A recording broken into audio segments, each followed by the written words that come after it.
What's up YouTube? It's Pentahybrid. This list might feel a little lazy compared to my last ones, but that's because I am lazy. I don't feel like messing with all my videos and getting all this shit, so I figured I'd just do this type of one again and get you guys in with my face for the last in the Sonic Appreciation Marathon for Top 10 Sonic Games.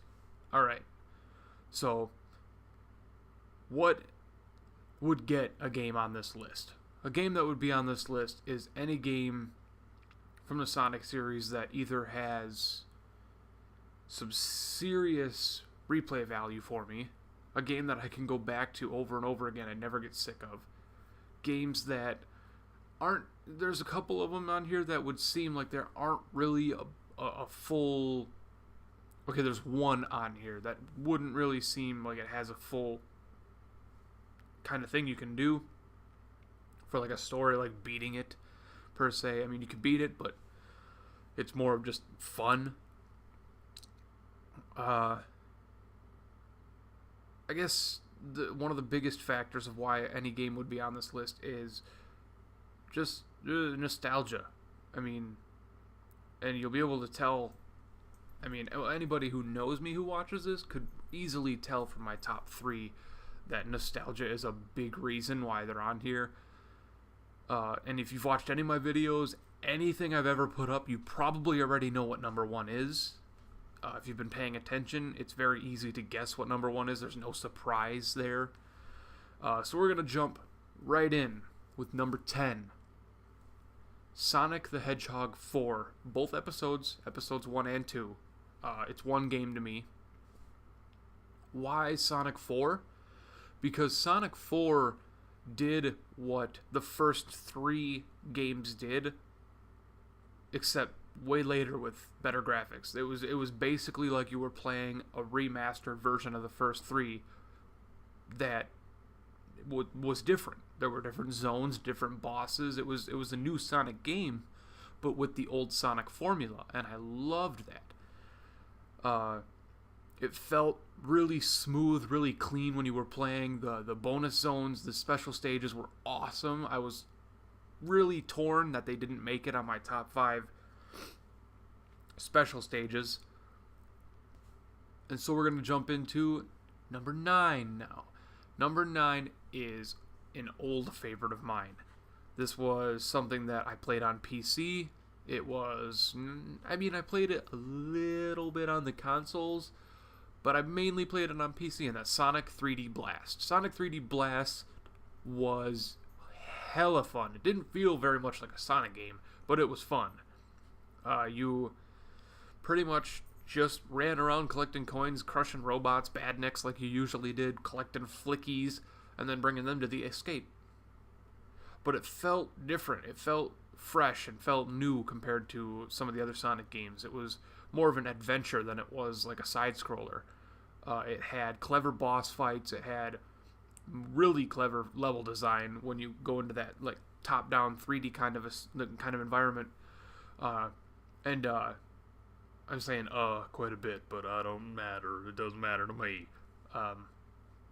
The special stages, which made it on my top 5 special stages, was really, really fun. For such a simple special stage, it was fun.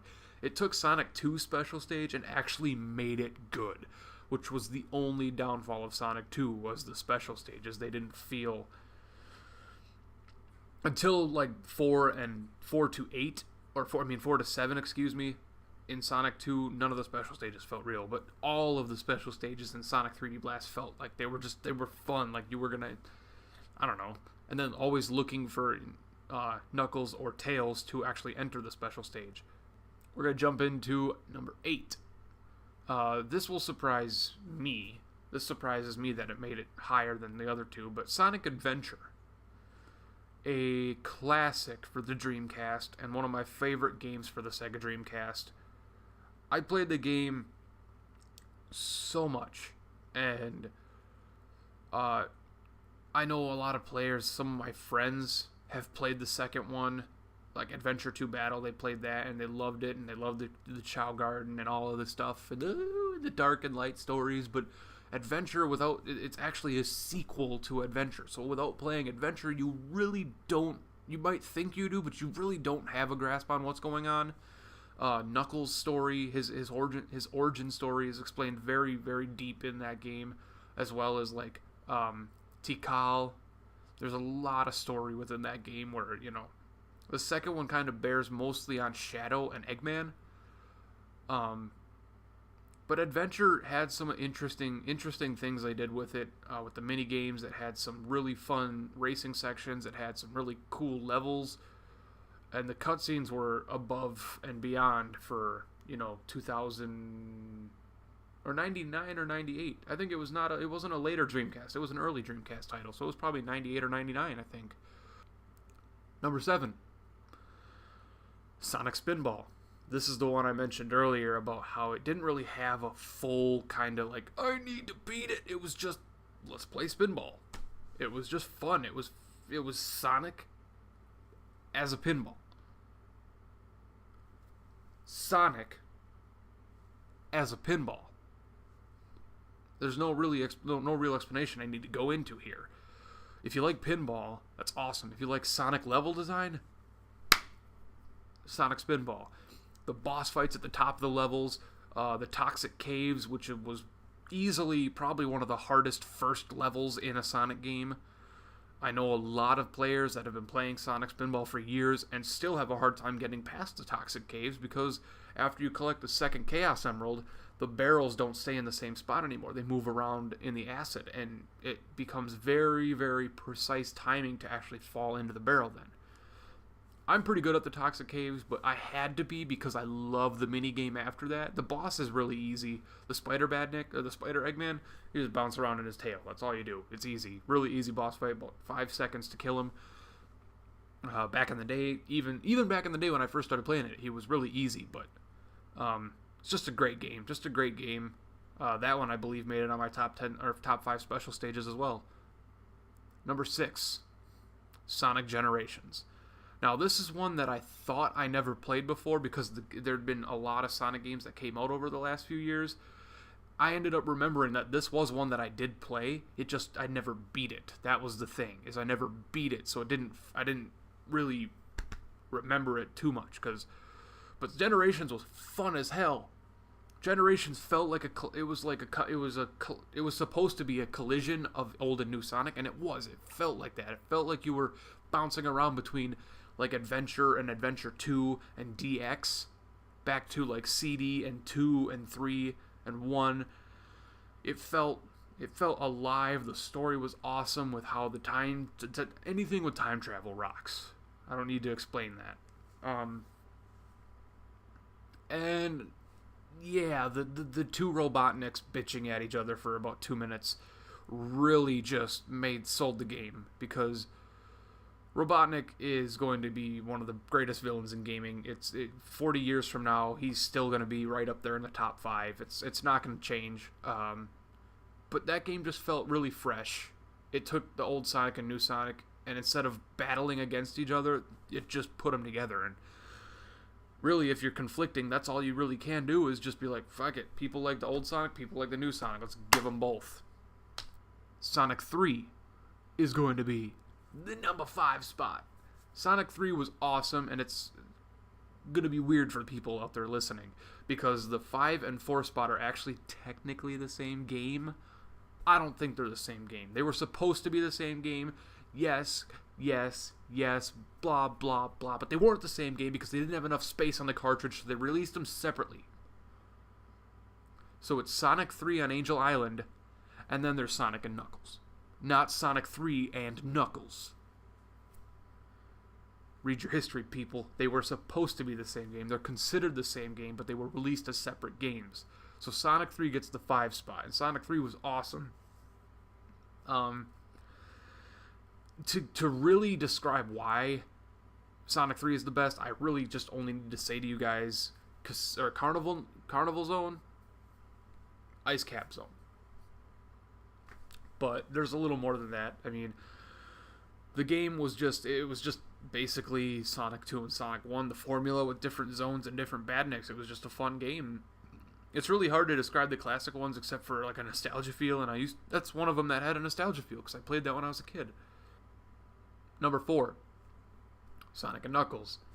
Sonic and Knuckles was the introduction of my favorite Sonic character of all time, and that's Knuckles the Echidna. He has a deep story. It kind of got introduced in that game. He was more of a bad guy he was more of a bad guy in Angel Zone in Sonic 3, but he came in Sonic Knuckles and he was like, dude, Sonic, we gotta work together and get these Chaos Emeralds from that bastard up there in that hovering cart thing. And Sonic was just like, yes, we do. Yes, we do. And so they worked together, and playing as Knuckles felt really cool because he could glide and climb and punch. But it's more so just for the level design in that game for me that puts it above Sonic 3, is because the levels in Sonic and Knuckles were way better than the levels in Sonic 3. Angel Island Zone was the worst first level in Sonic history for me. It felt bad because you could play as Tails and basically 100% the area in a minute. It felt really, really rushed. But Sonic and Knuckles, the Mushroom Hill Zone, felt just awesome. It felt real. There were secret areas, which is one of my favorite things.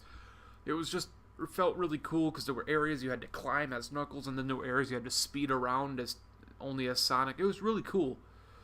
And then Sandopolis, Hydrocity Zone. There's just lots of cool zones in there. And playing as Knuckles, obviously, it's a nostalgia. I remember having to go over to my brother's friend's house to play it before I got it myself. Number 3, Sonic Adventure Battle 2, or 2 Battle. Number 3, Sonic Adventure 2 Battle. I know what you're thinking. It's because of the Chow Garden. You'd be right. You'd be about 75 to 80% right on that. The Chow Garden was basically Sonic Pokemon. It was just it was a time leech. It latched onto you and then made you late for school. It was bad. It was bad but addicting and fun, and I'm beating all those levels over and over again just to get the power crystals and stuff like that to, kick some people's asses in karate. Number 2, Sonic the Hedgehog. That's it. I was going to try and catch you guys off guard, but yeah, just Sonic the Hedgehog. The first Sonic ever released way back in the day. It still feels great. It's hard to put that game on and start it without having a smile on your face from the Green Hill Zone music and just the feel and knowing what to do in the level. It's just so nostalgic for me. It's just every time I put that game in, I just smile, just like, yeah. And then you die and you're like, I'm not as good as I used to be. And my number 1 favorite Sonic game should not be a surprise. And if you've gotten through the first 9 and still don't know, I suggest you click off the video because you haven't been paying attention very well, or click around to my other ones before you read this or watch this. Whatever it is you're doing, listening, I don't know. Sonic 2. There's more nostalgia in that game itself than there is in anything else in my life. Sonic the Hedgehog 2 is the greatest game that ever was made.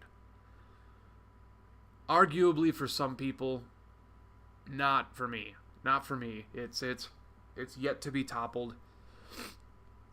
There have been some close calls to taking it off the number 1, but there's not a game I can think of that I would rather put in and waste an hour than Sonic 2. Sure, you could pop in a Harvest Moon game and kill a couple hours just to kill a couple hours. Sure, you could do the same thing with an Animal Crossing or a Viva Pinata or even just a cheap little indie game. Like, I'm sure you could put in Castle Crashers or Spelunky or Black Stat Matter or any game like that, and you could just waste a couple hours. But Sonic 2 is my fallback. That's my game that I would put in over anything else just to kill some time without beating it. Just even if I suck and realize that I'm rusty, which really isn't how it works. I don't need to go into any more detail than that because anything else I say will ruin my top games of all time. So I'm going to save that for hopefully when I do that list. But Sonic 2, yeah. Best Sonic game all time, NA. But you guys are awesome. You're right there. These people.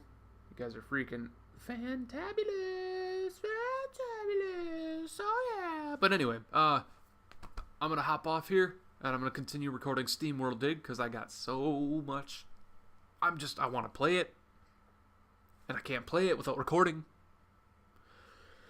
So, I hope you liked the top 10 Sonic the Hedgehog games. If you didn't, oh yeah. If you did, like the video. It's a little button right down here. See a little one of these things. Share the video on your social media if you think your friends would be interested. Follow me on my Twitter. www.twitter.com/pentahybrid. Follow me on Google+. Add me to your circle. I don't know how that thing works, but do it. I think you might. You're probably better at it than me. Comment below. Let me know how your day is going. I'm drinking coffee. If you're drinking coffee, let me know that you're drinking coffee. I'm going to take a drink of coffee, and I will catch you later.